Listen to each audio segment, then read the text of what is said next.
so this is Jamaica Ghana lead, but me know that we're in 11th place.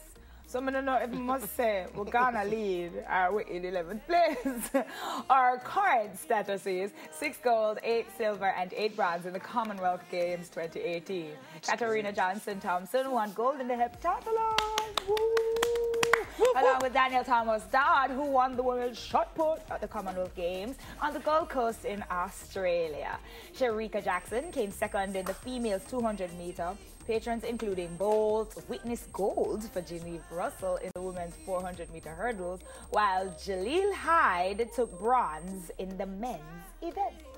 Kimberly Williams snatched up the gold in her very last jump in the female triple jump, and I am so proud of all of them. I mean, people always got to the point where everybody kept saying, you know, what's gonna happen now? There's no more bowls. You know, is Jamaica gonna fall off? No way. We're good again. We're very good again. We got goodies. But and 11th goodies. place, you know, for a very small island, we're always dominating. Yeah, man, that's quite an everything. achievement for a small island. So congratulations to all Are you our into athletes. sports? Yeah, I mean, I'm into sports. I mean, I'm not a diehard, but Yeah. anytime Jamaica's doing anything, I'm always watching. I'm always of supporting. I'm just sad that the reggae boys Of are not, course. they're not in the World Cup. Oh. But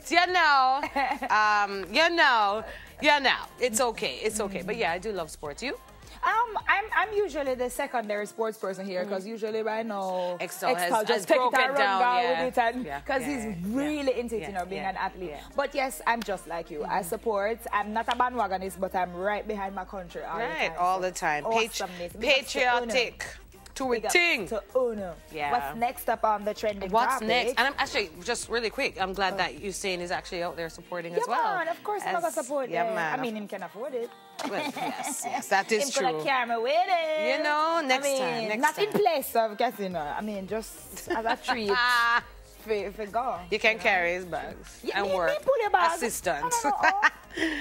All right, big up our athletes once again. And next, what's hot, what's trending is, I love this young man so much. Love him and too. as we celebrate 100 episodes and more of Talk of Youth in the different programs, I want to big up Romain Virgo because he was on our show. Yeah. A country boy, loving mother, did so well on Rising Stars. And he was nice enough on Mother's Day to give me tickets to go to his show, and I wasn't able to go because I had to work, but I gave my mommy and her best friend, my two mummies, and they went and they were over the moon about it. So he's again, a lovely young this is man. good news for this good wonderful news person. is, yes, that on his 4th attempt, singer Romain Virgo topped the Billboard reggae album chart with Love Sick, released on March 30 by VP Records, yes, and the 16-track piece sold 296 copies in its first week.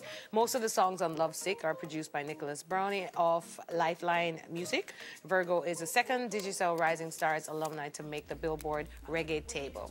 And in February last year, Christopher Martin reached number 3 with Big Deal. Virgo's previous charters are his 2010 self-titled debut, which peaked at number 15, The System number 6 in 2012, and Lifted number 7 in 2015. He's doing good things. Big Congratulations. Up Romain. Big up yourself. And unlike some artists, he can actually sing a full song on stage.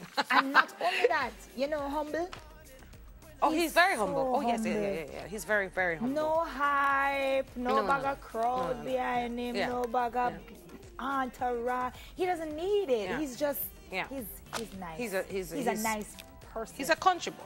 And always lots of country boys are nice good people. and nice, decent people. Always remember that. Yeah, that man. no matter how high you get, you know, you must always remember to keep that good person that somewhere in you at the forefront. That is true. That is true. And you know, I tell people all the time when they say the artists change when they get rich and they switch, I also understand that too, because sometimes you have so many more people coming at you and you kind of need to find a little quiet place and center, and sometimes it can be a little overwhelming. So sometimes, you know, when life changes, yes, your attitude will change, your behavior change. You can't go everywhere you used to go. Right. So we also understand that level of things. But when you're talking about what else is going on in the world, in Syria, the U.S., bomb strikes has hit Syria last night. Yes, President Donald Trump ordered a strike on Syria yesterday in response to last week's chemical weapons attack. Addressing the nation Friday evening, Trump said the strike was a joint operation with France and the UK. The United States, France, and Britain launched military strikes in Syria to punish President Bashar Assad or an apparent chemical attack against civilians and to deter him from doing it again. But also stirred up angry responses from Syria's allies, who we know that is Russia and Iraq, and ignited a debate over whether the attacks were justified. Now, if you know anything about the background information, is pretty much that them launched a chemical attack last week, and even though them is a little nice soft country, big ups to my boo for giving me all this definition, even though them is a little nice soft country, they are allies with Russia and Iraq. And it's been a civil war for a good, let me tell you, a good 7 years or so, I think since 2011. Millions have been injured. Hundreds of thousands have died. I mean, the images of the children, it's a civil war. And who knows, but I hear UN conversation about Cold War and all kind. It resembles a Cold War and things like that. That was my question to you. How likely do you think it is that Russia and Iraq will respond in kind and it start a huge war? Well, the thing is, a recent strike didn't actually hit Russian areas where the Russian troops are. Right. If it did, I'm sure there would have been a different response. But when you talk about Vladimir Putin and Donald Trump, only God knows what that relationship is. And then the allies as well, because Russia has been supporting Syrian government for such a long time. But in the end, I just cry. War everywhere, I just cry. I cry for the children. I don't know when there'll ever be world peace. And the question is, what's next? Yeah, what's next? And Putin responded and said that he will take this as a sign of aggression. So whether or not it actually hits his compound or his soldiers, he will respond. Because Russia supports the Assad government. So your question is valid. All right.